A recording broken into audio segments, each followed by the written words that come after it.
Good morning, everyone. Shillong Commerce College wishes everyone a very happy Independence Day. On every Independence Day, we must not only engage in celebration, but also remember each and every sacrifice made to make this day possible. Let us be proud of our beloved nation. We all have to collectively strive to make India vibrant, strong, and supreme. On the 75th year of India's independence, I now call upon the principal of the college, Dr. Sabita Sen, to kindly give us the welcome speech.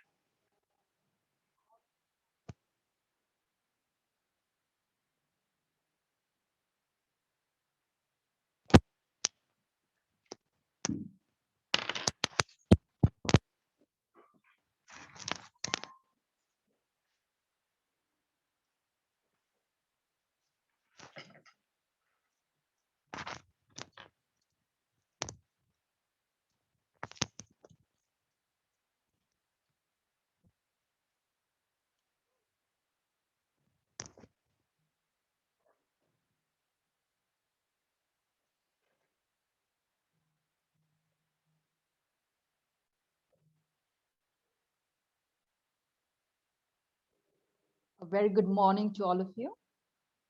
Welcome to Shillong Commerce College. Respected Chief Guest, Dr. Bhagataram Mauro, Vice Principal, Dr. Sonita Khongwe, Mr. Pinkainbor Khongsni, Commandant Officer of Home Guards, Heads of Departments, dear faculty members, students, and all members of the non-teaching staff. A very good morning and happy Independence Day to all of you. We are celebrating the 75th Independence Day of India. The theme, Nation First, Always First. To honor the sacrifice made by our freedom fighters and the glorious path laid down for generations for them. Today we salute them for all that they have done for us. And if it is not for them, we wouldn't be breathing this free air of our country, of our nation, and of our state. I wish you once again a great morning full of patriotism. I welcome you all to the celebrations of 75th Independence Day. Let's remember on this day our great freedom fighters and leaders who sacrificed their everything to make our motherland free.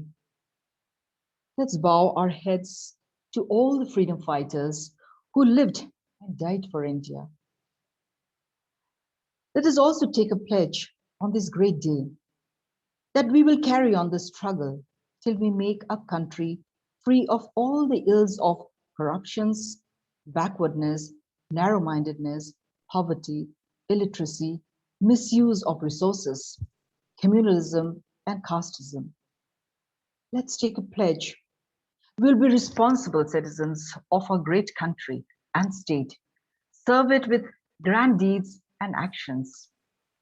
India has been hit hard by the worst ever pandemic since 2020, and we are yet to come out of the devastating effects of the pandemic. This should not discourage us nor deter us.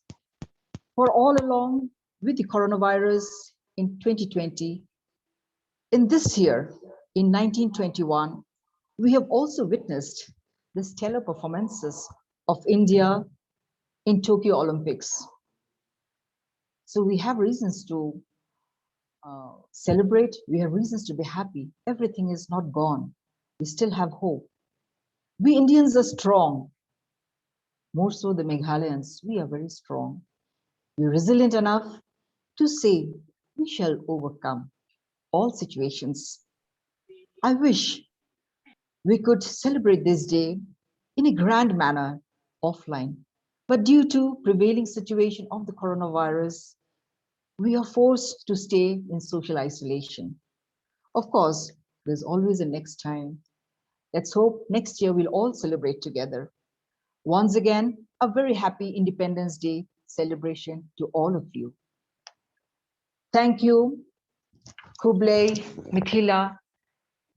Stay blessed, stay safe. Jai Hind. So much.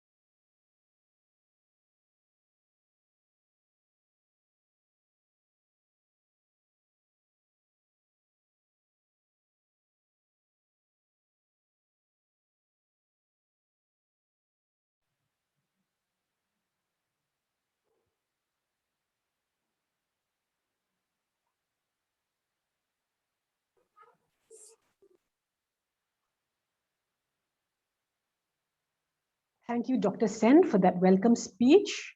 And now we will have the welcome song.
ऐ वतन हमको तेरी कसम तेरी राहों में जहाँ तक लुटा जाएंगे भूल क्या चीज़ है तेरी कदमों में हम बेटे अपने सरों की चढ़ा जाएंगे ऐ वतन हमको तेरी कसम तेरी राहों में जहाँ तक लुटा जाएंगे ऐ वतन कोई पंजाब से कोई महाराष्ट्र से कोई यूपी से है कोई बंगाल से कोई पंजाब से कोई महाराष्ट्र से कोई यूपी से है कोई बंगाल से तेरी पूजा की थाली में लाए तेरी पूजा की थाली में लाए फूल हर रंग के आज हर डाल से फूल हर रंग के आज हर डाल से नाम कुछ भी सही पर लगन एक है जोत से जोत दिल की जगा जाएंगे ऐ वतन हमको तेरी कसम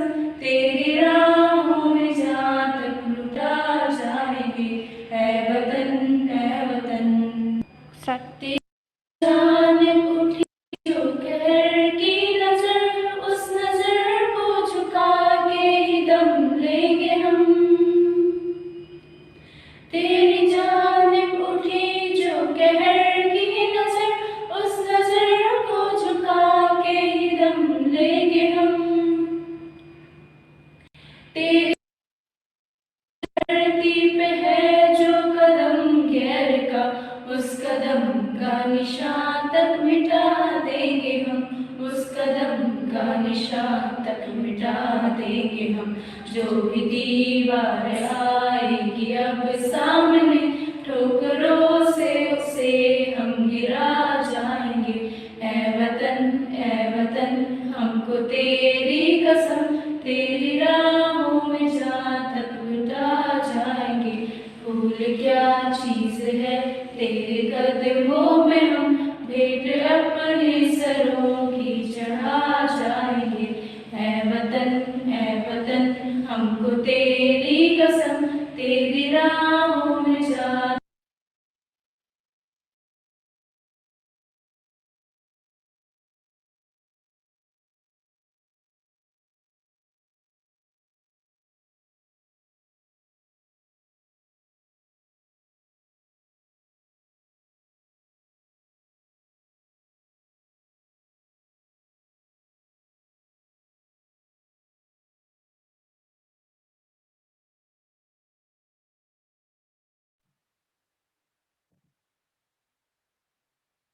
The welcome song was sung by the NCC cadets of our college. Thank you, NCC cadets. Now we will have the Khasi traditional dance by Aipor Babha Marbo of first semester BCom.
lari ti bangin yang hak hala kapang.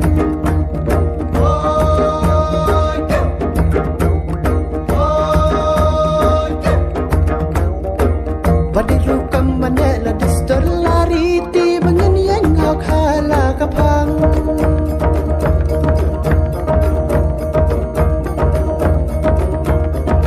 Badiru kamane la distor lari ti bangin yang hak hala kapang.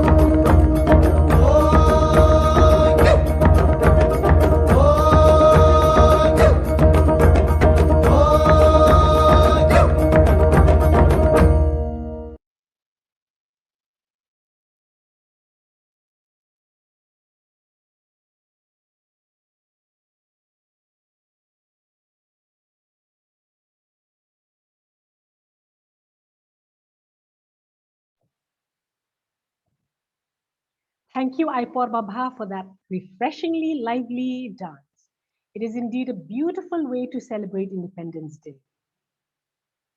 As Indians, we all know that agriculture plays a vital role in the Indian economy. It contributes about 17% of the total GDP and provides employment to about 60% of the population. We are honored to have with us Dr. Bhaktaram Mauro, Senior Associate Research and Knowledge Management, Northeast Slow Food Agro Biodiversity. We are privileged that he has agreed very graciously to give a special lecture on agriculture in India, the way forward. Due to connectivity issues, we're very sorry we will not be having any visuals of Dr. Mauro. You will only hear the talk. Dr. Mauro, your time starts now. Hello, thank you, ma'am. And I would like to inform that I'm using my friend's system because in my place where I'm sitting right now, there is no light. So therefore, I'll be using my friend's system, which is called Abner Parya, and I think the video also. Let me see if it works. Yeah, the video also is working. But in that case, I would like to, in the beginning, I would like to put forward my best wishes to all of us who are here with us in this very important day, the 75th year of India's independence. And on this day, I would like to talk a little bit about agriculture in India. Especially in the last few years, we know that agriculture has been a very important topic, creating a lot of issues in the country. And therefore, today I would like us to have a look at agriculture, how it was before independence, what has happened to it after independence, and what happened the last 2 years ago, and now what is the future that it should be, according in my opinion. So I would like to request Mansi, maybe if you can start the PowerPoint, then maybe I can go straight ahead to the presentation.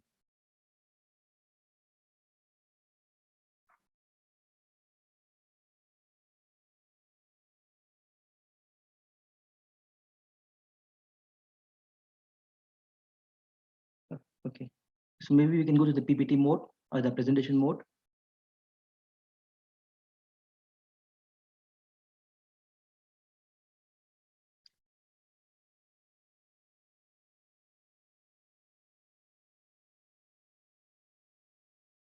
Okay.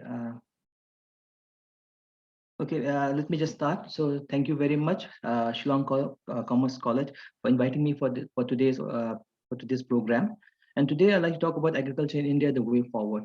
Now, first of all, we'll try to see what happened in agriculture in India just before independence, because today we are celebrating India's independence, which means that today was a day 75 years ago when India gained its sovereignty.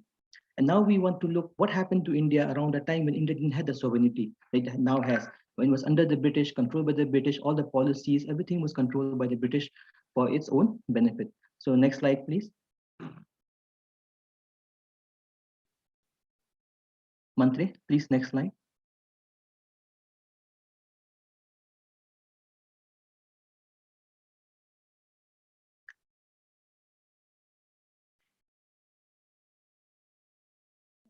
Next slide, please.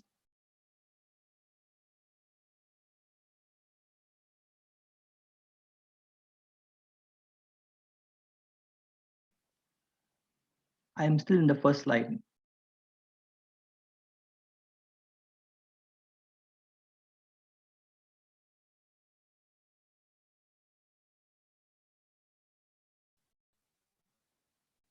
Hello, Mantri. Can you go to the next slide?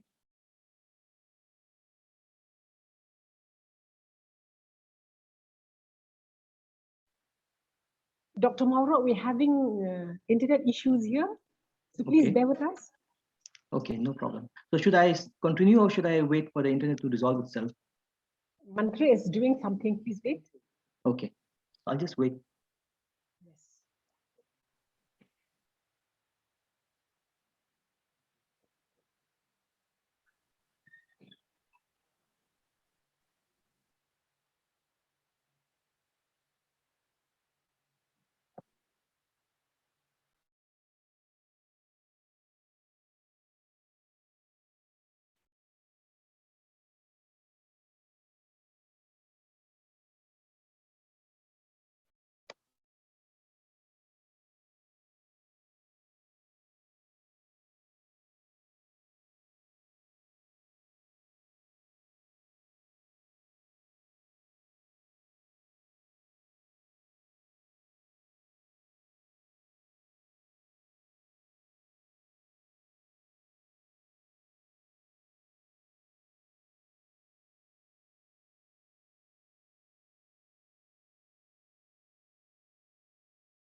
Okay, so when we look at the 18th and 19th century, when India was under the British control, there were many famines that occurred in the country.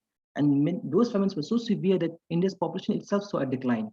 Now, when we look at the Indian census from 1901 till 2011, what we can see is that there was only one period when India's population actually declined by a certain percentage point.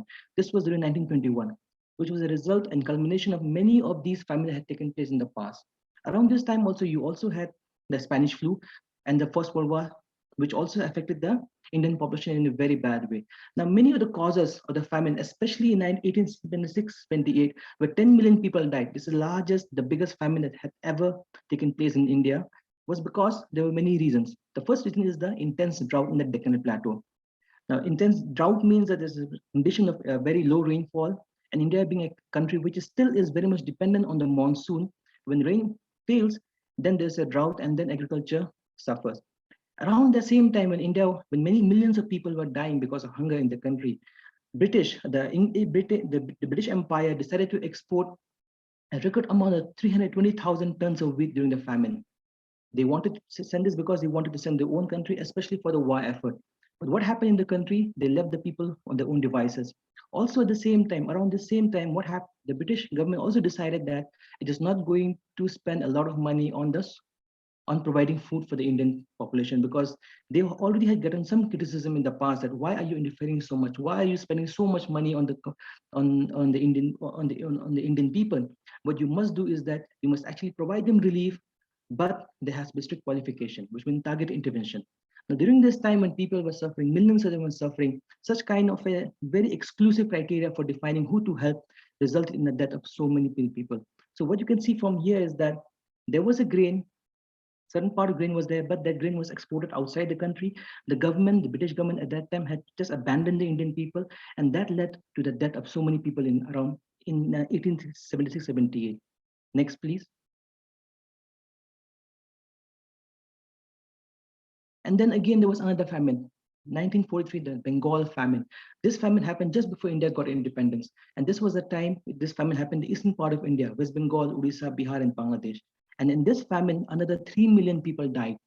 Now, this famine started during the time when Japan had occupied Burma. This was the Second World War period. So Burma was actually a very major rice producer around that time. Even now, it is a major rice producer. So a lot of food rice import, which India could have imported from Burma, especially around this time, because cyclone Bengal, especially East Bengal at that time, when you talk about Bangladesh in those days, even till now also is very much ravaged by cyclones and other like tropical storms. So during that time when that happened, India suffered a great shortage of food. But again, at the same time when this happened, what the British government was that it again left the Indian people on their own.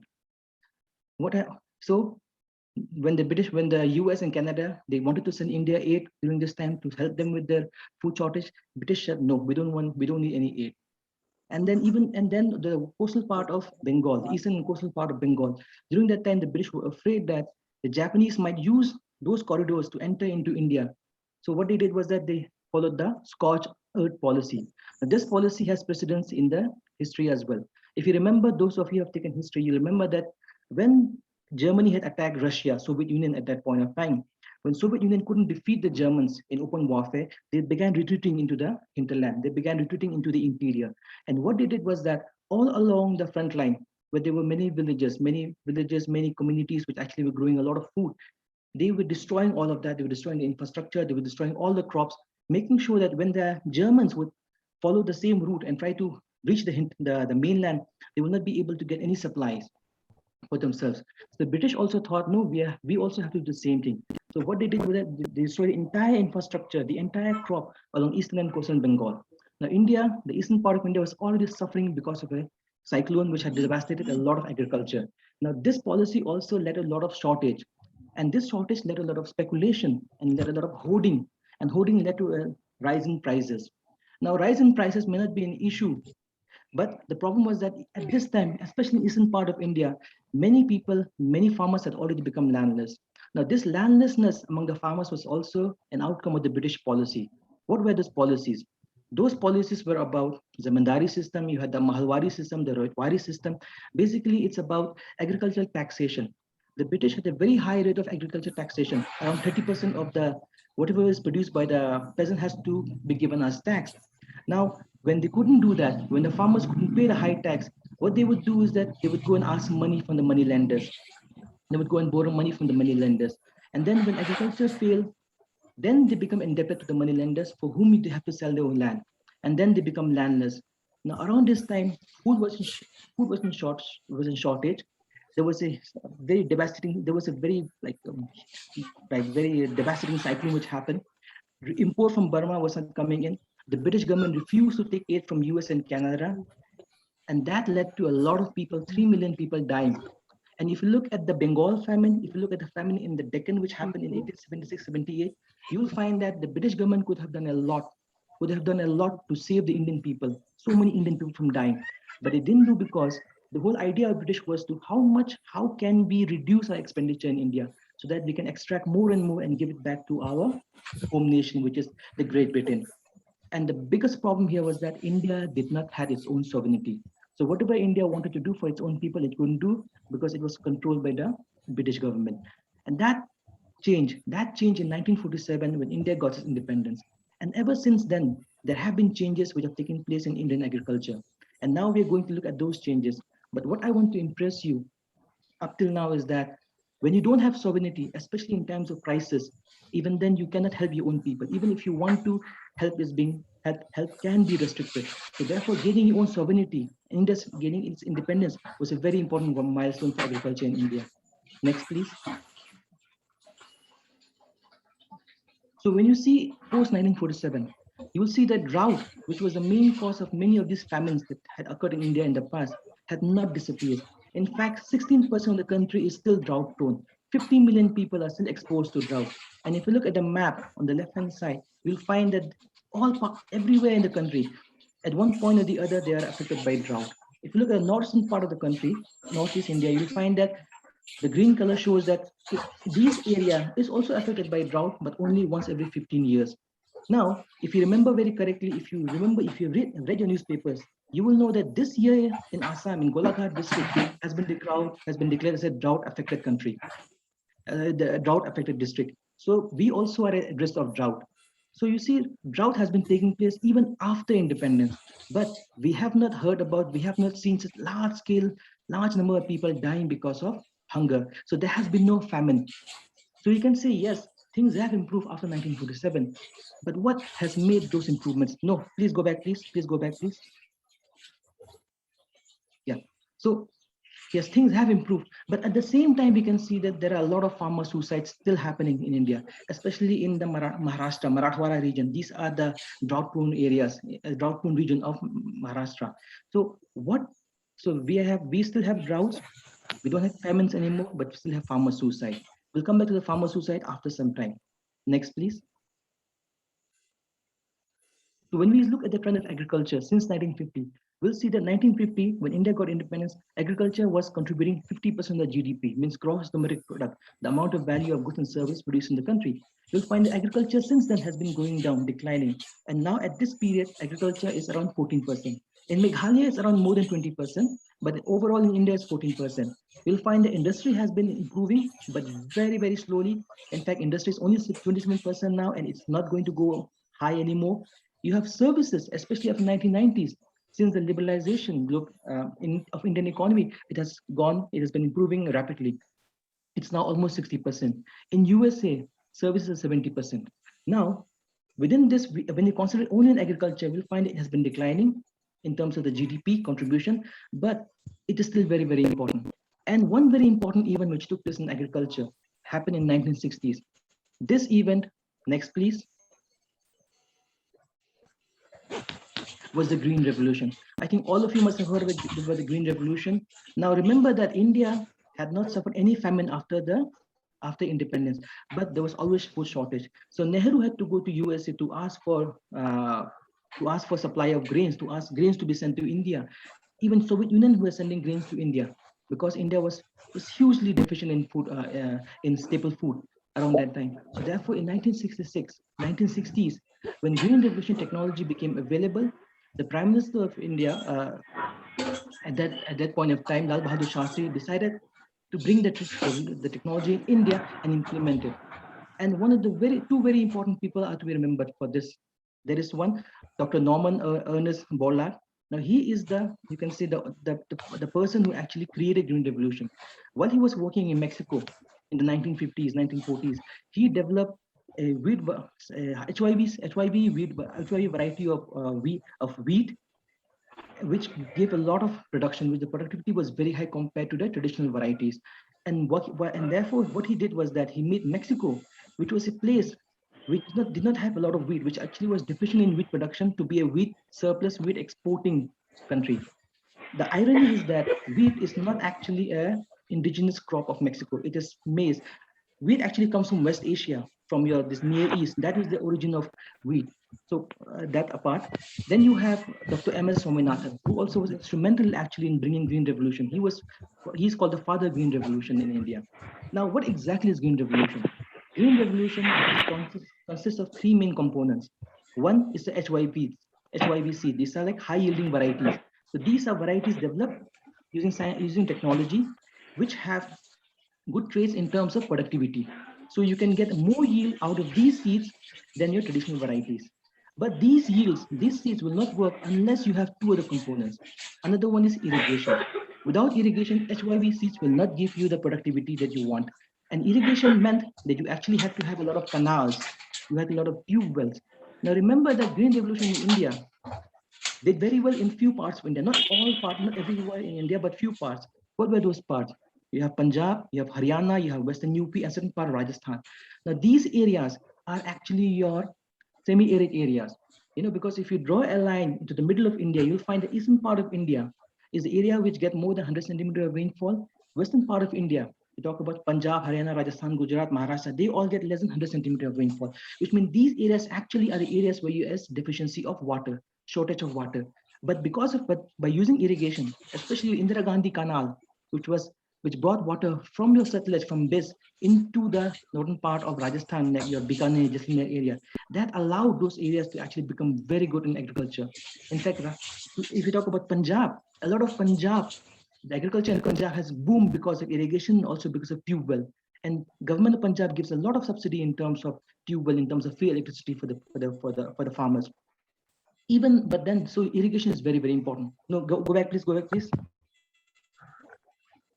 But irrigation is also very important. But there is a third component which you have to also use when you use HYV seeds, is your fertilizers and pesticides.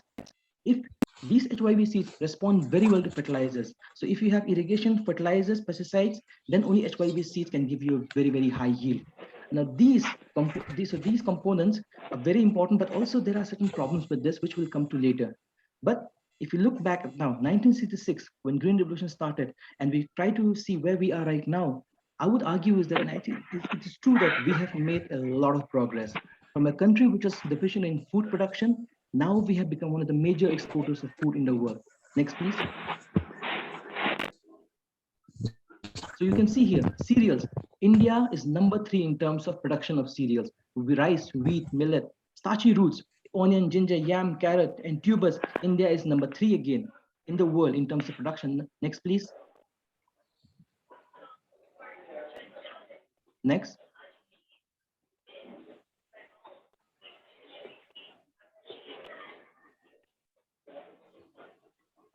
Mantri, next, please. Yeah. The pulses. India is #2 in terms of production of pulses. Sugarcane. India is #2 in terms of production of sugar crops. Now, pulses is very, very important to remember here, because see, India is #2 in terms of pulses, production of pulses, but India is still facing a shortage of pulses. So like India may be producing a lot of pulses, but still there is a lack of supply. The supply is still less based on demand. Then you have these other cash crop, cocoa beans, oil seeds, vegetables. Next, please.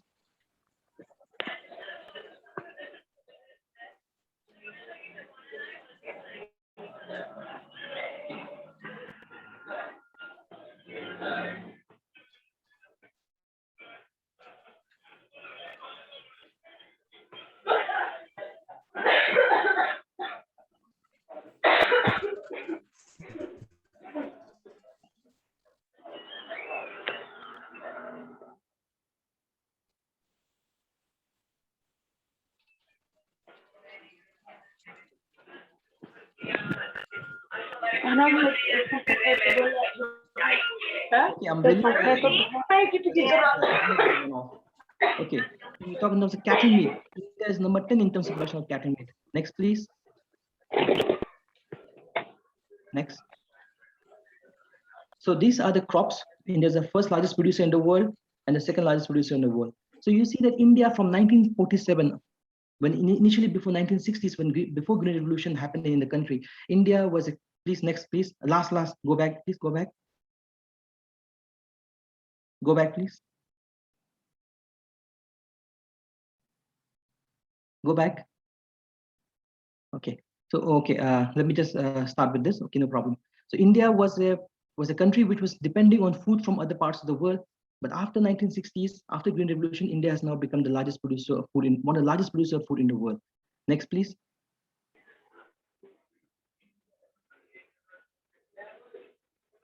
So, but Green Revolution also brought many problems. And these are the problems which we are tackling right now. What are those problems? The biggest problem right now is that we need to reduce the amount of agricultural land we have in the country from 160 million, which is the second largest in the world after USA, to 100 million. The reason for it is very simple, is because India has a target of having at least 33% of its country under forest. Right now, the number is around 21%.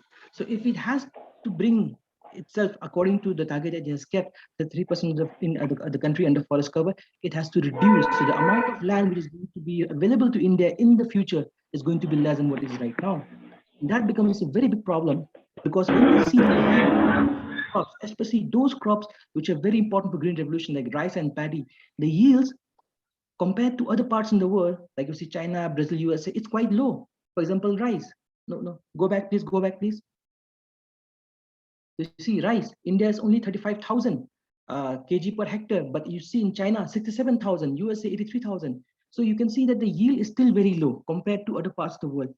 And the problem is that the yield is stagnating. It is not even improving anymore. Even in those areas like Punjab, Haryana, Rajasthan, Western UP, where there is a very good irrigation facility, even there the yield is not increasing, which means that we have reached the ceiling, that there cannot be any more increase in yield. So you have land which is going to be not available to you in the future, but also yield is not improving. Also, it's not improving at the same time. So this is a very big problem for India. Next, please. At the same time, you see that because of green revolution, this is basically because of green revolution, we have other environmental problems which have crop up in the country. Water withdrawal.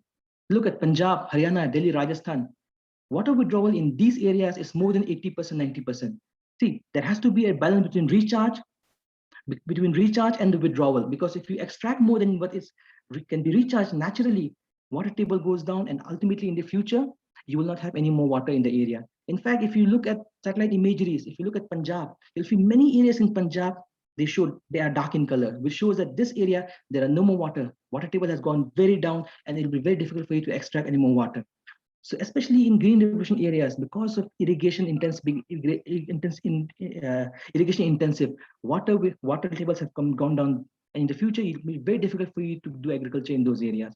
Second is, the problem is that because when you use so much irrigation in areas which actually never really had so much water in the past, because they are semi-arid areas, the other problem which happens is the soil started to become saline. Because there's salt deposition on the surface of the soil when water evaporates, and that soil doesn't make the land infertile. And if you look at the map, you'll see most of the areas where you have saline problem now are mostly the green revolution areas. And this is basically because of green revolution, because of highly intensive use of irrigation. Therefore, these areas, one, water table has gone down. The other, the soil has become more saline, which means in the future you will not be able to do anything in these areas. Next, please.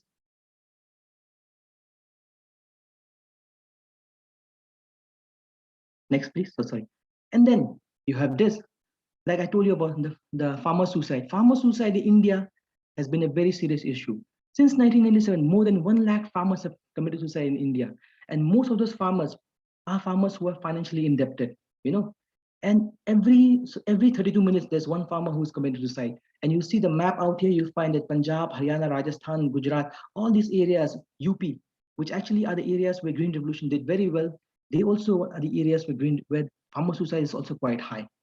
Why the problem? The problem is because Green Revolution requires that you buy HYV seeds, you use a lot of irrigation, and you use a lot of fertilizer and pesticide. Now, all these are highly expensive, which means as a farmer, if I was to buy them, I have to make sure that my crop, my production for the following year does not fail. If it fails, because I've already taken a loan and I cannot repay the loan, therefore I kill myself. And this is also an outcome of Green Revolution. Now, M.S. Swaminathan, did he not see this problem cropping up? Actually, he saw that. In fact, in 1968, when M.S. Swaminathan, he had an address in the Indian Science Congress in Varanasi, he actually talked about these issues. He talked about how, if we are not very careful with the technology that we have right now, when we are using Green Revolution technology, there could come a time when we could have many environmental problems. And those environmental problems will then come back to haunt the people, because farmers especially are dependent on the state, on the environment. If the environment becomes adverse to cultivation, they are going to be in crisis. So therefore, when M.S. Swaminathan was asked about the second Green Revolution, now would like to remind that there is, in fact, going to be a second green revolution. In fact, there are some people who are talking about second green revolution, but what they mean by second green revolution is that they want this new revolution to be based on GMOs, so genetically modified organisms. That again is a separate issue altogether. But when he was asked about, he said, no, I do not believe in a second green revolution. What I would like to see is an evergreen revolution, which leads to improvement in productivity and perpetuity without ecological harm. So even he has realized that green revolution has brought many benefits, but there is a limit to the benefit, and there are certain problems which have crop up. Now we have to tackle those problems. And depending on technology itself, it's not going to be a solution. Next, please.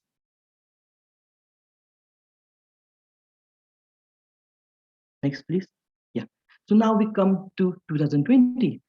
Now we have all these problems. Green revolution has actually brought many improvements, but then you also see that there were some problems. Now in 2020, there were 3 farm laws which was passed by the Parliament: the Essential Commodities Act, the Farmers Produce Trade and Commerce Bill, the Farmers Agreement on Price Assurance and Farm Bill Services. Now what we have to analyze is that, what I want to show here is that, do these farm laws solve the problems that were created because of green revolution, or do they exacerbate it, which means do they intensify the problem? We'll have a look at all these 3 laws very short, and we'll see whether or not they do the job or they actually are creating new problems. Next, please.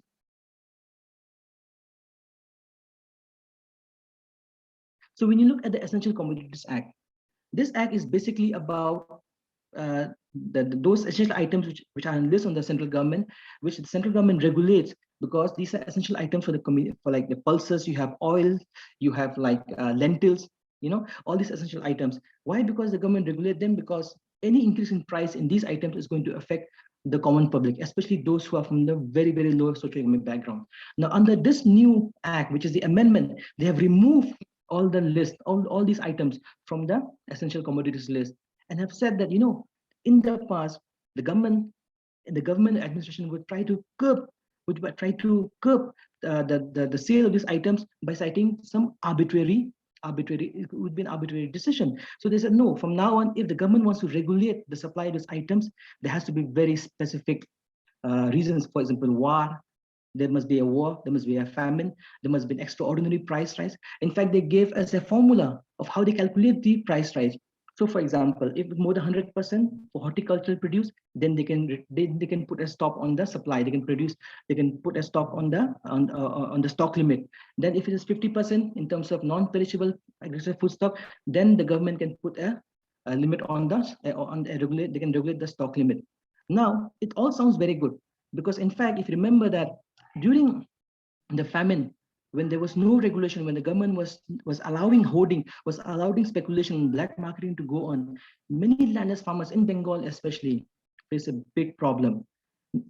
So it all sounds very good, but have a look at this section, and this is the exemption that is part of the act. What is the exemption?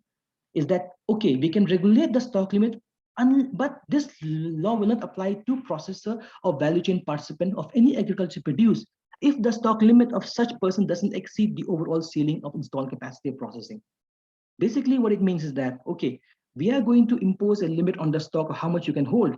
If there is a war, if there's a famine, if there's a huge increase in prices, or there's natural calamity, but our order will not apply to any private party who already has a factory where they already have installed capacity for processing whatever they stock. So basically, they are allowing black marketing, they're allowing hoarding, they have made it legalized. And that's very dangerous, because as we have seen, when that happens, poor people are going to suffer a lot. And we have to remember that India has still 30% of the population in India is still below poverty line. And these people need to be supported. Now, this kind of exemption can be very dangerous for that. Next, please.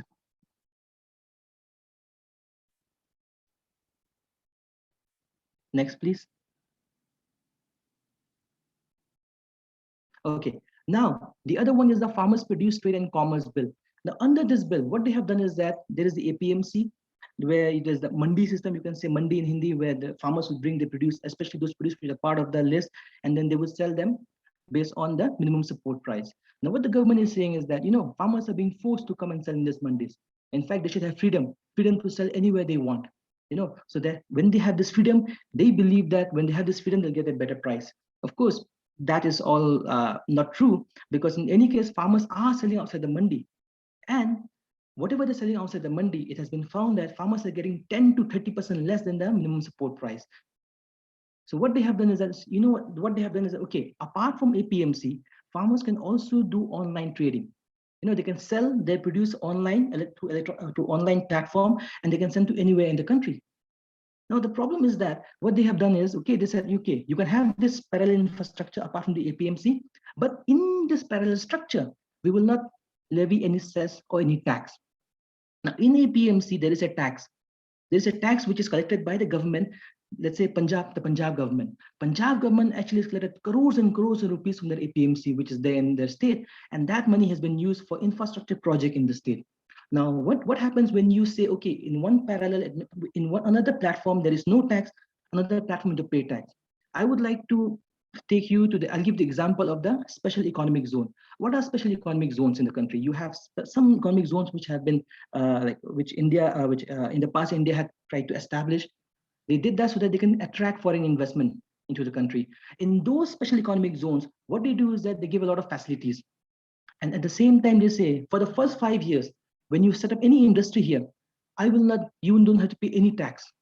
In the next 5 years, you pay 50% of the tax. Why? Because tax is something which everyone wants to avoid. In fact, many of the countries from, let's say, the first world countries, US, Europe, they want to come to India because they want to save taxes and they want to save labor costs, because labor here is quite cheap. So when you're making this online, this outside the APMC system tax-free, you are actually encouraging the people to migrate to this other platform. But APMC, whether it's a tax, people will start neglecting it. In fact, even now also, there are many APMCs, especially in Maharashtra and Madhya Pradesh, which are not working very well. So there is a need to actually improve the APMC, not dismantle them. Because, and there's also the MSP. Once APMC is gone, then there will be no more MSP also, because MSP can only be given only in APMC.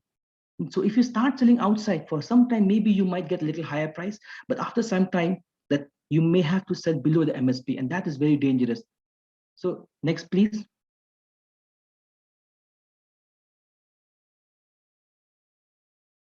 Next, please. Yeah. Then there's the last bill, the Farmers Empowerment Agreement on Price Assurance and Farm Services Bill. Basically, this is about encouraging contract farming. Now, contract farming, they are keeping down here rules and regulations how the contract farming should happen. So contract farming has already been going on. Even in Meghalaya also, there are people who are doing contract farming, but now they want to streamline it. They want to make it like, they want to bring it to the mainstream. Now, contract farming is fine, well and good, but there are two problems with that. One problem is that when you enter a contract with any, let's say, any company or any entity who wants to do a contract with you, that entity would like also you to produce what they want in a certain way, which means they will provide you the seed, they will provide you the technology and all of that, and you have to produce in that manner. If you don't do that, if this also, if afterwards, if the produce is not up to the standard which they want, they may choose not to take that produce. Now, what happens when this the farmers are put into a very, very difficult situation, and this difficult situation can lead to many legal problems. And an example of this has already taken place in Gujarat. Now, I think a few years ago, if you remember, is that there was a news item which said that there were some farmers in Gujarat who had entered into an agreement with Pepsi to grow a certain kind of potato, which Pepsi uses for making their Lay's chips. So what happened? Some of the farmers, the seed which they were given to them, they grew it, and then later on, some of the seed they saved and they sold to a third party. Now the company filed a case against those farmers, and they said every farmer has to pay 1 crore rupees as a fine for selling the seed to another farmer. Imagine 1 crore for one farmer. And do you know how much is the income of a farmer in the country? The average monthly income of a farmer in the country is 3,000 rupees. A person who's getting 3,000 rupees is supposed to pay a fine of 1 crore. So the government of Rajasthan, the government of Gujarat came into the matter, and then they decided, and somehow the company agreed not to press charges. But later on, but imagine in the future when there will be more and more cases like this, I think the government will not be able to come to the aid of all those, and then that's why the people become more indebted and be more big problem. And other thing is that when you do contract farming, they'll be supplying you the input. Now, what are those inputs? One of those important input is seed. They will give you the seed, like I told you about the potato seed, they'll give you the seed. And what are those seeds? Those are not local seeds. Those are not traditional seeds. Those are seeds which are going to come for the MNCs, multinational corporations. Now it may sound, okay, fine, no problem. I don't mind MNC seeds, but there is a big danger here. And what is the danger? Next, please.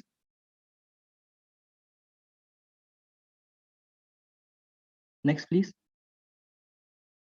The danger is that if you look at the seed business, not just in India, but all over the world, it's controlled by only very few companies. Who are those companies? Monsanto, DuPont, Lima Grain, Syngenta. 60% of the seed business in India is controlled by these companies. Imagine you're taking all this seed from this company, which means you are making yourself dependent on this company. And if these companies, because of certain reasons, they decided to increase the prices, make it so expensive because you have no more choice. And why would you have no more choice? Because it has been found that when you use these HYB seeds or these seeds from the market, which give you a higher yield, you tend to neglect your traditional seed.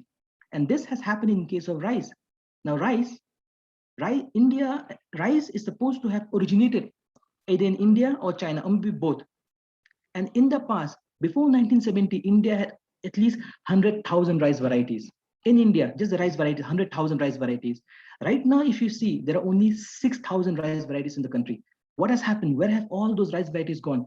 Is because when you start using HYB seed and all the seeds from the market, you see the yield is higher, you start to neglect those varieties. In fact, in Meghalaya also, in Nesfas, like where I'm working, we found that in one village itself, you can have around 20 to 40 rice varieties. Now, when you start losing all of that variety, and then you depend only on the seed on the market, and the market is not a very, I would say, a market where there are many producers, there are many suppliers. No, there are only a few suppliers, and these few suppliers create an oligopoly, and that oligopoly, that monopoly, is very bad for the farmers, because then they have no more choice. And especially imagine in India, if all the farmers in India start becoming dependent on these, then it affects your seed sovereignty, and ultimately it also could affect even your own political sovereignty. Now that has happened. That has happened when you look at what USA, what the other countries, the surplus food producing countries, rich countries have done, is that they have dumped a lot of food into the less developing countries in Africa and other places. That has destroyed the local economy, because the local farmers can compete with this cheap food, and these countries then become indebted, they become dependent on the first world for the food aid. So this is a very big problem. And in fact, India right now, we are safe that we still have local varieties. But initially, after some time, when this is gone, then we could be in big trouble. So when you look at the three laws, none of these laws are solving any of the problem that we talked about. Contract farming, it will be intensive, it will be input intensive. That means it will affect the environment even more. So, and then if you talk about the MSP, when MSP is gone, farmers will become more poor. They already are very poor, their condition will again worsen. And if you talk about the seed, then if they start depending on these only few companies, they'll become more vulnerable. So now the question is this, before I come to the second last component, is it that the Indian government is against the Indian farmers, that they are trying to bring this kind of laws? No, I don't think so. I don't think so. I think they are business friendly, of course, but a very big reason why the Indian government is making all these laws is because they are still working with a certain ideology in mind. And that ideology came about in the 1960s, 1950s, when India was a food deficient country and they wanted to become food self-sufficient. But that ideology is the ideology of food security. And we will discuss a little bit about that ideology, and we'll also discuss a competing ideology, an ideology which I believe has to be adopted by the Indian government, by Meghalaya, by all of us, because that is the only way we'll be able to solve the problems we're facing right now. Next, please. Next.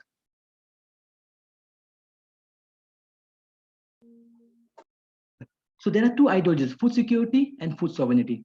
So what is food security? Food security means that all people at all times have physical, social, and economic access to sufficient, safe, and nutritious food that meets their food preferences and dietary needs for an active and healthy life. This is the definition of food security, which we'll discuss in more detail about it. But this definition comes from a WTO kind of a structure, which is agreement in agriculture. Now, I would like to inform that agreement in agriculture is still ongoing. Agriculture is something which even the most developed nations in the world are not willing to let go of so easily. So there can be free trade and everything, but in agriculture, there is still a very big issue. In fact, many of the largest food producers in the world are the first world countries, because agriculture is still very lucrative. In tech, talk about the sea, talk about biotechnology, talk about this billion-dollar industry, trillion-dollar industry. This is a trillion-dollar industry. Then you have food sovereignty. Food sovereignty is what? Is the right of the people to healthy and culturally appropriate food produced to ecologically sound and sustainable methods, and the right to define their own food and agriculture system. Basically, it means that sovereignty has to be provided to the farmers to decide what kind of food they want to produce, what kind of food they want to eat. And that has to also be ecologically sound. And food sovereignty is based on agroecology. Agroecology means the using of the implementation, the adoption of ecological principles in agriculture. This is something which NESFAS is working on. Agroecology is our main mode through which we're trying to design the food system of Meghalaya and Nagaland. So the two difference between these two ideologies is that one is food from nowhere, another is food from somewhere. Now we'll see what does this actually mean. Next, please. Next, please. So when you talk about food security, there are four components. Availability of food. This depends on production, which means food must be available. And India was facing a big problem before 1966, when India was actually dependent on import, or let's say, I would say they were dependent on doles from the other countries in terms of providing food for the people. So production, they are food security, first component is production. You must produce enough food to feed your own population. So number two is access to food. Now you may have food, there is food in the market, but if I want to go and buy food in the market, I need to have money. So financial capacity is very, very important. Food may be there, but to buy it, you need to have money. And in case what happens when you have people in the countries like India, where 30% of the population is still below poverty line, when they can't access the food in the market, you give them the National Food Security Act, where 75% of the population, 80% in urban area, 80% of the population in rural area are guaranteed a certain amount of food item every month. Then you have the biological utilization of food, which is nutrition. Now food, food, like you can have a lot of food, but food also can be, whether it depends whether it's nutritious or not. Now if you look at green revolution, India basically we're concentrating on staple crops like wheat, like rice. Now these are carbohydrate rich food. But what about vegetables? What about pulses? What about fruits? What about all those other food items which are very rich in micronutrients? Now here, India has not actually done a good job because they focus so much on rice and wheat. In fact, we have surplus of those rice and wheat. Our godowns are full. The rice and wheat is getting wasted. They're not being utilized. But nutrition is a big problem. And this is leading to something called your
I'm really sorry, the internet went on. So sorry, I'm so sorry about that. Okay, so then we have nutrition is also a very important component. And then you have stability over time, which means regularity. So let's say I have food today, I'm not hungry. I have the money to buy the food and the food is nutritious. But it doesn't mean that next week I should go hungry, or maybe I should eat less than what is required. So stability over time is also very important because food production is mostly seasonal. Certain season you get certain food, certain season you don't get certain food. And this regularity can be can be taken care by investing in infrastructure in terms of storage facilities. You have the FCI go down. In Meghalaya, we have 3 FCI go down. Then you need cold storage facilities. I think in Meghalaya we have 3 or 4. I mean, like very few, not a lot of many cold storage facilities. And then you have a good transporting system so that when food isn't available in this area, you can get food from other areas. So food security has all these 4 components. And it may sound very good. It may sound, yes, that's not the problem. I think it's a very good definition. But here, what you don't see is environment. Here, there is no mention of environment. There's no mention of sustainability. And that's the problem India is facing. And here, there's also no mention of the people. There's no mention of the farmers. It says that, food should be available. People should have the money to buy it. It should be nutritious and it should be regular. There is no mention of the small scale farmers who are the majority in India. Two-thirds, more than 66% of the farmers in India are small scale and marginal farmers, small and marginal farmers. There is no mention of people like them here. And there's no mention of also traditional people, your traditional knowledge in agriculture, and here there's no mention of that as well. And therefore, there was a group called La Via Campesina, which actually came up with another definition, with another concept called food sovereignty. In the same forum, 2001 Food Security Summit, where the food security definition was being formulated, was being refined, La Via Campesina also came up with their own definition, and it's called food sovereignty. Now we'll go to the next one. Next one, please. Next, please. Oh, I'm so sorry. Okay, what happened? It's upside down. Okay. So food sovereignty is actually dependent on 6 pillars. The first pillar says that food focuses on food for the people. What do you mean when you say for the people? Now, when you look at the food sovereignty, you talk about people as consumers. But here, people are not just consumers. People are just, and food is not just only a livelihood option. It's also culture. It has many aspects. And so when you talk about food should not be only for market. It should also be for the people. Second pillar is that it values food providers. Now, in this case, again, they said, okay, people who are providing food, we should also need to support them. Especially in India and in Meghalaya, these are the small and marginal farmers. Now, in this case, yes, there has been some help, some effort towards that. Now, the PM Kisan Yojana, for the last 2 years now, it has been giving money to the farmers, 6,000 rupees per year, per annum. Now, 6,000 rupees actually is a very small amount. When you imagine that, like 3% or the average month income of a farmer is 3,000 rupees, and you give only 6,000 rupees, is also very less. Now, this government has also said that, we are going to double the income of farmers by 2022. Next year is 2022. It's not going to happen. But even if it were to happen, 3,000 to 6,000 is not actually a very big improvement. Then you have the third pillar, which is localizes food system. Now, here we're talking about the food system, the food production, food consumption, all of it has to be localized, which means that you need to give preference to local producers, local consumers.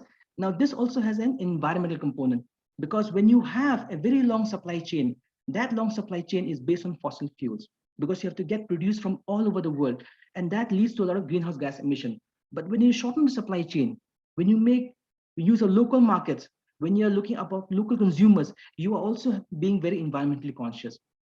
Fourth pillar, it places control at the local level. The same thing, the third pillar, when you shorten supply chain, it brings the local community more into focus. It brings the local institutions more into focus, and you need to strengthen those. Fifth pillar is promote knowledge and skills. Now, here again, like I told you, when was agriculture discovered by the human civilization? It discovered 10,000 years ago in the Near East. In the Near East, you have Syria, you have Palestine, then you have like Iraq, all those areas. That was the area where food agriculture was discovered. So 10,000 years till now, people have been doing agriculture. But when we talk about the environmental problems, they came about only after 1970s, 1960s with green revolution technologies. But these green revolution technologies are all based on modern science and technology, where farmers who are producing using traditional methods are being treated as backward. And the same thing we found in NESPAS also. When we go to the community and we talk to them, we find that there is a perception that that if you adopt modern technology, then only you are more advanced. Otherwise, if you're using traditional technology, you are constantly primitive. But in food sovereignty, you talk about, no, this is not the case.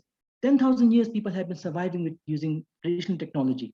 How can now, in the last 200, 300 years, this new technology can surpass it when it has been sustainable for so many years? Then the sixth pillar is it works with nature. Again, like when you say 10,000 years ago, people had discovered agriculture, it has been going on for so many years, which means that system which they followed must have been sustainable. Otherwise, why would they have survived for so many years? The green revolution technology, the modern technology, the fossil fuel-based industrial agriculture has has actually brought a lot of problems, and sustainability has become an issue even in the less than 200 years. So therefore, what food sovereignty is talking about is that, you have to focus on the people. People are not consumers. People are not just consumers. You have to focus on the food producers, especially those who are small farmers, marginal farmers. You have to localize the food system because you have to reduce the distance. And by localizing, you are going to bring in more local people. You strengthen local capacity. And fifth is that, you have to also integrate the local information knowledge system. In this case, you can have traditional knowledge system, indigenous knowledge system. Now, indigenous knowledge system, especially in agriculture, has been considered to be one of the solutions to modern ecological problems. This has been accepted now by the scientific community in the world. And then the sixth is that it has to be sustainable. So your food sovereignty and food security. Now, next, please. So this is the difference. What does food security say? People are consumers. Food is business, but in food sovereignty says no, people are not consumers, people also are producers. And food is not just economic activity, it is a livelihood. Livelihood and occupation are two different things. They are not the same. Livelihood means the way in which you perpetuate your life. So it doesn't mean, so when you say economic occupation, it means that you grow something, you make something, you take it to the market to sell it. But in livelihood you also produce for yourself. In fact, in India, even till now, many people are producing foods just for their own consumption, not just to sell in the market. Especially the local food system in Meghalaya, there's still people producing for themselves. So the food is not just a business, it's also a livelihood. Then food security is about location independent, which means it doesn't matter where food is produced. It doesn't matter how it is produced. What matters is that food should be brought to the market and people should be sold the food and people should have the money to buy the food. But in this case, they're saying, no, food is not location independent. Every specific area have their own specific crops, have their own specific agriculture practices. Like I said to you, wheat is not from Mexico. Wheat is from the Near East, it's from Southwest Asia. That was the origin of wheat. Rice is also grown in Mexico, in South America now, but rice, the origin is in Asia, is in China, is in India.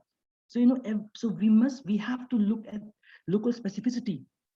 Then you have a private, then food security talks about food as being a private good. Private good means it has this price attached to it, But when it's a common good, it's a public good, which means everybody should have access to it. Doesn't matter the price. Then you have food security depends on modern science and technology. Food sovereignty says we are not against modern science, but it has to be mixed. It has to be tempered with traditional knowledge. Food security talks about priority on extraction. We need to extract as much as possible from the soil, from the environment. Therefore, now what happened in Brazil when all those forest fires took place, when Bolsonaro took over, those were because the ranchers, they were trying to destroy the forest to chase away the indigenous people from that area so they can bring in those areas for their extraction purposes, for their ranching business. But no, but food sovereignty talks about what? No, we talk about environmental sustainability. And we talk about supporting those people who have been sustainable with the environment, who have been living in harmony with the environment. And these also consist of your indigenous people. So the basic difference in food security and food sovereignty is that large scale versus small scale, power asymmetry, who has more power, who has less power. Food security is all about power, conditions of food production, how food should be produced is very, very important, and sustainability. And I would argue is that India till now, maybe because of many reasons, India had to focus on food security as a concept, as an ideology to guide its agriculture. But now we need to adopt the ideology of food sovereignty. And I would like now to come to the last section, and I'll give you an example of what food sovereignty actually looks like. And I'll give you the example of Meghalaya in Meghalaya and Nagaland in this context. So this is here, NESPAS is working with indigenous people's food system.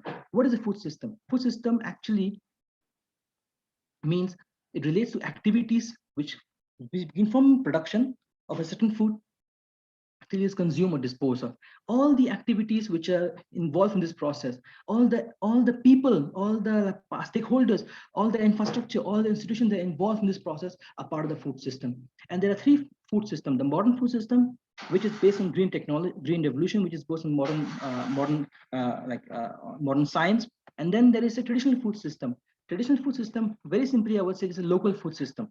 In this case, because in Meghalaya, we're indigenous people, it's called the indigenous people's food system. And there is a mixed food system, which has elements of the two systems.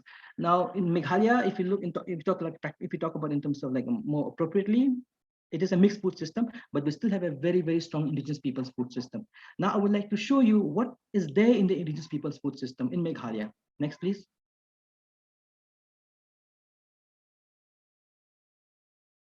Next, please. Yes. So what are the sources of food in the indigenous people's food system? You see, all these are food production systems. Jhum, shifting cultivation. Forest also we get some food. Home garden, Kuper, we get some food. Paddy field, Panthor, we get some food. Bun, from especially in your central uplands, in your like if you go to Smith, those areas, Bun is very, very important. Water bodies, no fishing, aquatic animals, crabs.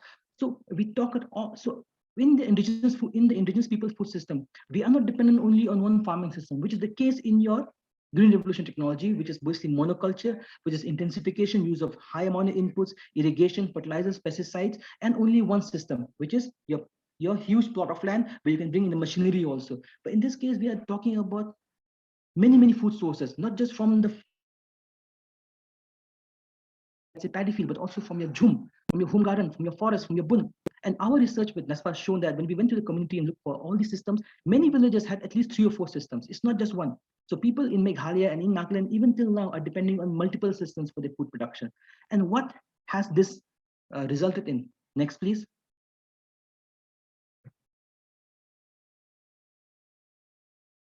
Next, please.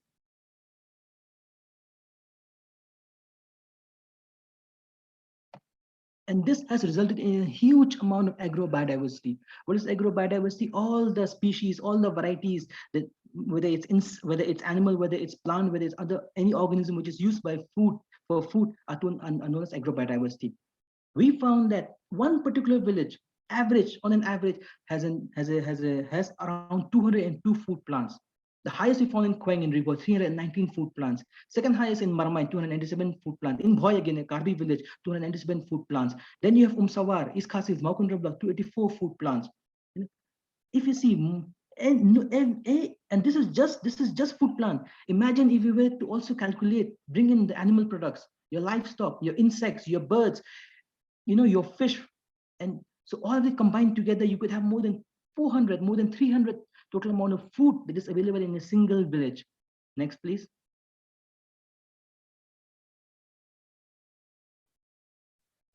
And this food can again be divided into 10 food groups. This is the concept we are using in NESFAS. If we divide the food into 10 food groups, and these division is based on macro and micro nutrients. When you say macro, what are these? We have carbohydrate, you have protein. For carbohydrate, you have rice, you have millet, you have tubers. So you have sweet potato, you have tapioca, you have taro. All these can be clubbed under one group, the starchy staples, because these are mostly your carbohydrate. Then you have nuts and seeds, which are a separate category itself, which have a lot of protein, which have a lot of calcium, a lot of iron. Then you have vegetables. Again, vegetables can be 2 types. You have other vegetables, which are rich in vitamin C and fiber. You have green leafy vegetables, which are rich in iron. And iron in Meghalaya, especially, not just Meghalaya, all over India, anemia in women is a very big problem. And this can be rectified if people, whether you have more green leafy vegetables, they want to consume more green leafy vegetables. Then there is meat, a very good source of protein. Then you have egg, again protein, dairy, again different group calcium. Then you have pulses. For people who don't want to eat meat but want to have protein, they can use pulses. Like we have so many varieties of pulses in Meghalaya. In fact, in one village we have around 20 varieties of pulses in one village. Then we have vitamin A rich food and vegetables. These are fruits and vegetables which are orange in color, and they are very rich in vitamin A, like pumpkin, orange color, orange flesh pumpkin. You have papaya, ripe papaya, you have carrot. So you have all these different food items. So what we found is that in Meghalaya, we have all these different groups. Not even one group was missing from our food, from our agrobiodiversity. Next, please.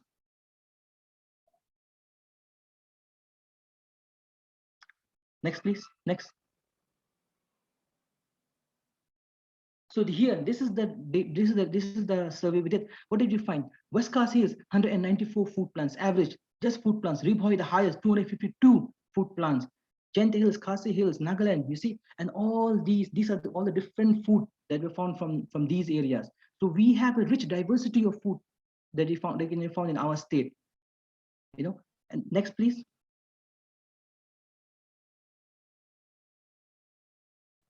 Next, please.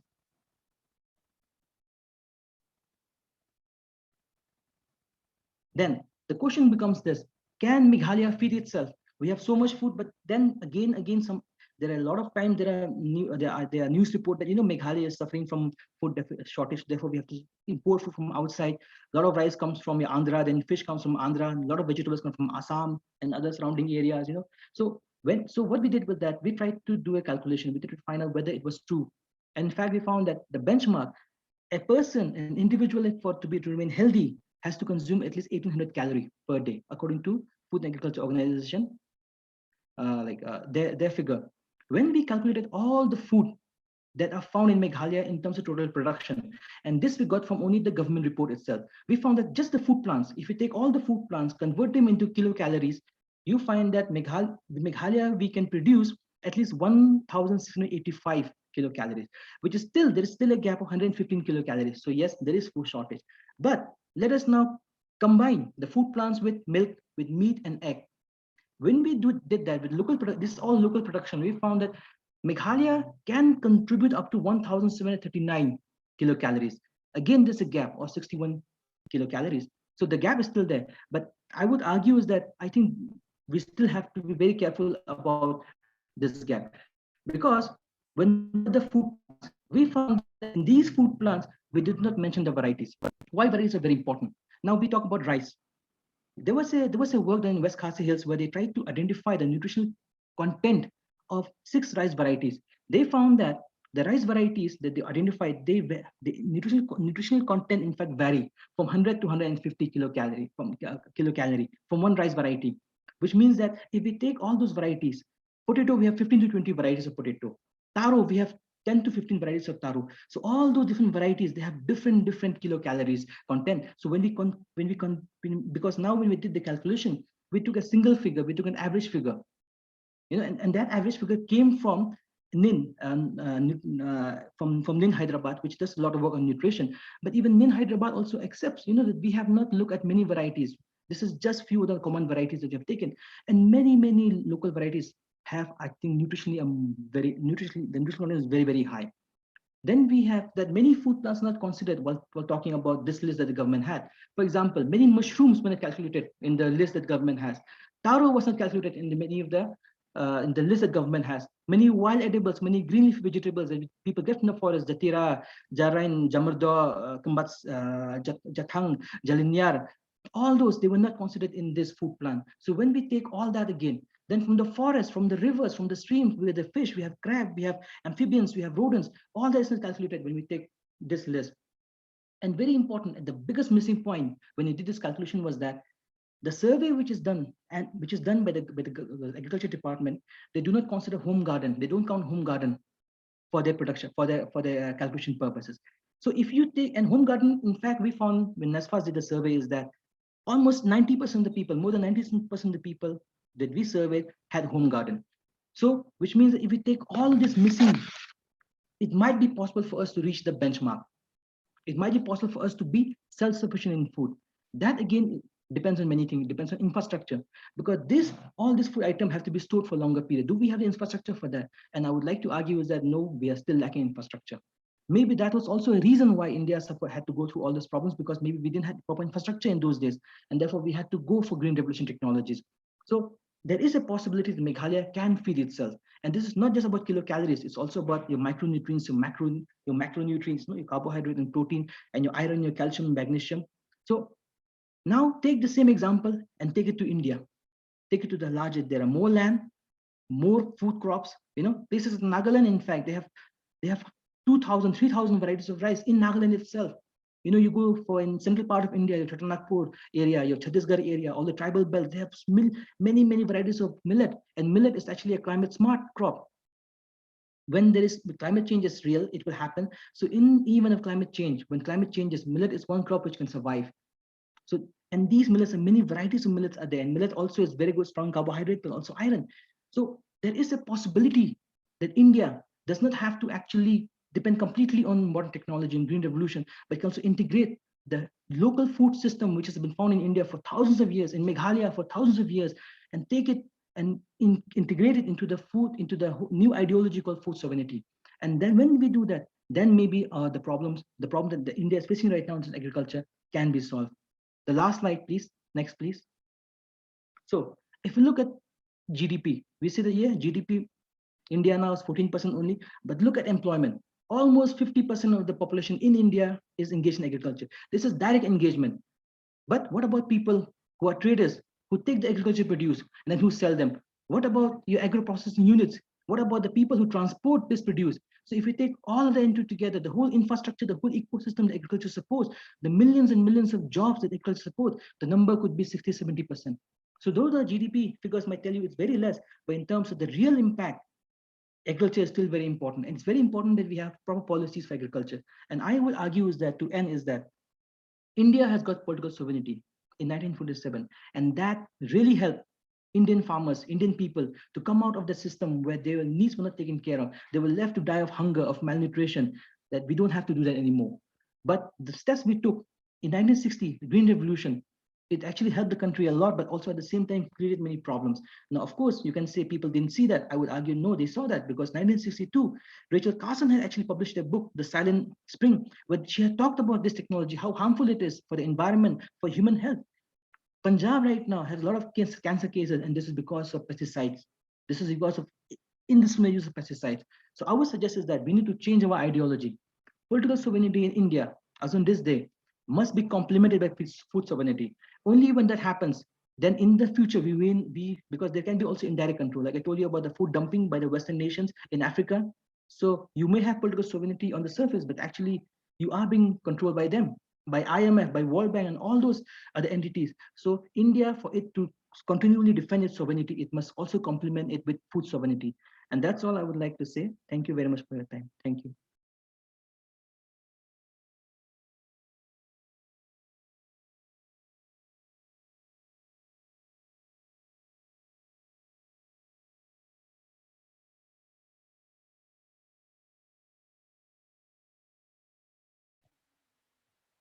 Thank you, Dr. Bhaktaram Mauro. You have given us a lot of food for thought.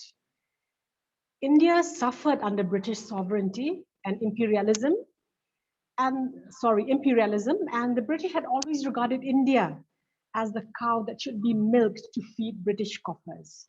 It is good to know that post 1947, even though famine creating conditions have not disappeared, famine has disappeared.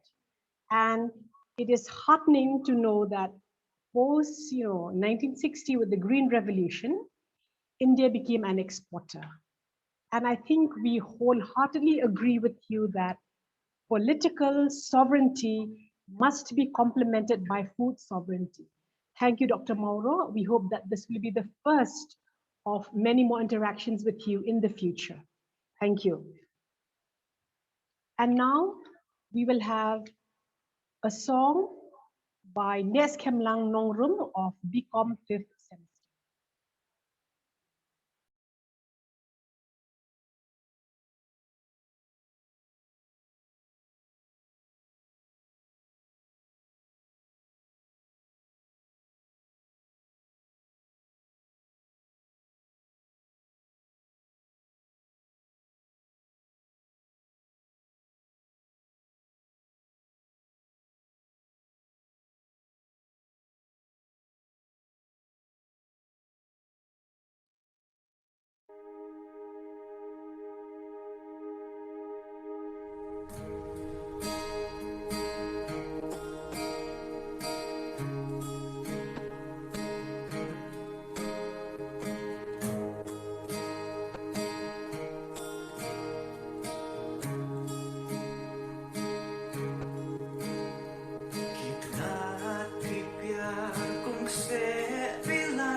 shine my way.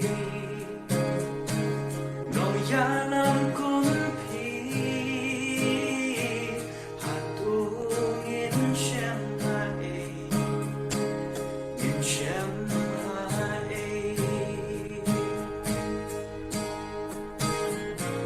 Nahi manong cloud, he cut sao pa, kindai ba, renti ipateng jongka. Hajinglong shi sur, hajinglong shi da, hip yang yu sa hetling ba jia telok chita.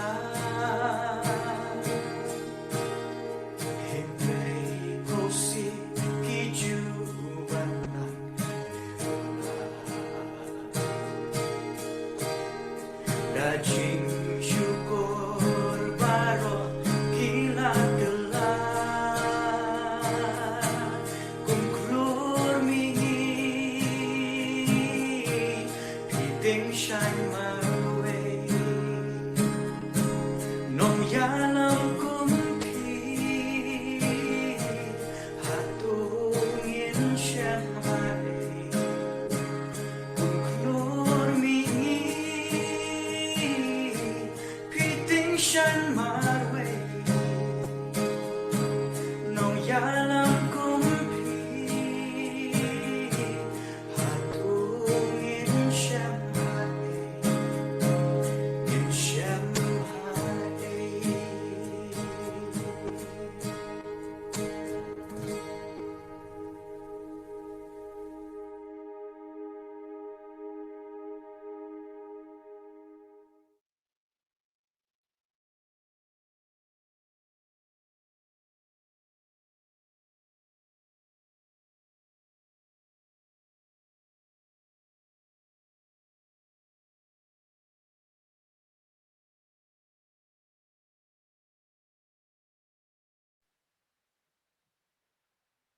Before we end, we will have a Bharatanatyam dance by Anjali and Archana, both NCC cadets.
This program, the celebration of Independence Day, has been organized by the Department of History in collaboration with NCC and the Cultural Committee of Shillong Commerce College. Before we depart for our homes, may I call upon Dr. Lasubor Kiparnap from the Department of History, Shillong Commerce College, to deliver the vote of thanks.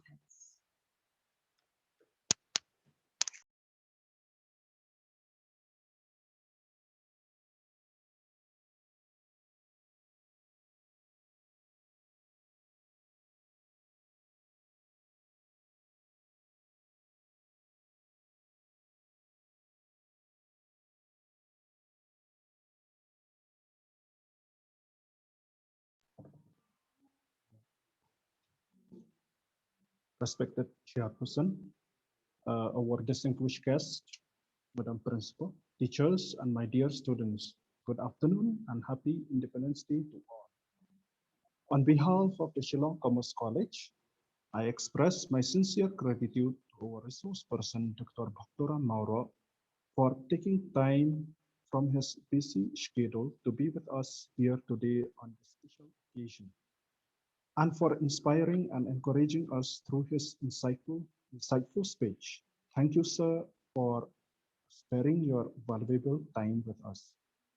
Though this is your first occasion with us, I hope it will be the first of many more visits in the coming future. May God bless you. Special thanks to our Madam Principal, Dr. Sabita Sen, for her guidance and support to make this program a successful one. Thank you, Madam, for your endless support and guidance. I would also like to thank our Chairperson and Vice Principal, Madam Sonita Khongwir, for chairing today's program. Thank you, Madam. A big thank you to the teaching and non-teaching staff who have worked tirelessly for the past few days to make this event possible. I would also like to convey my special thanks to Sir Walam and Sir Mantri for their constant work and support.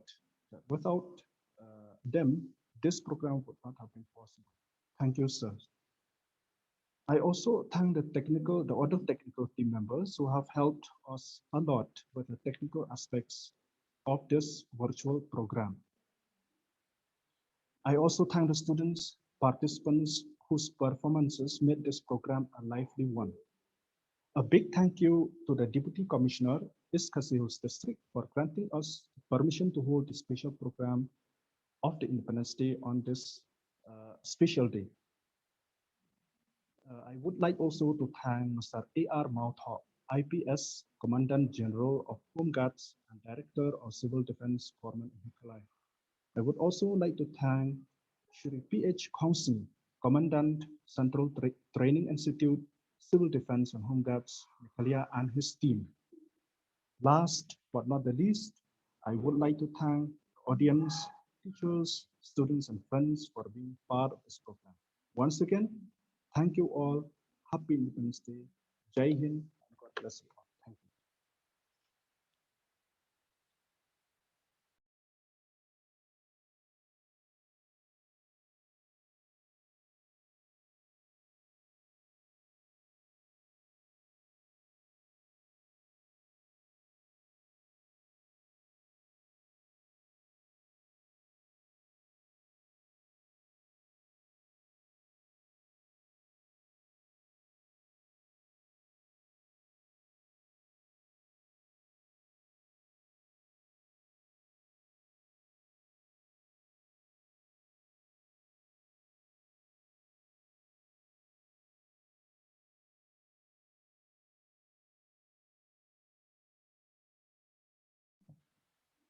We will now close the program with the singing of the national anthem.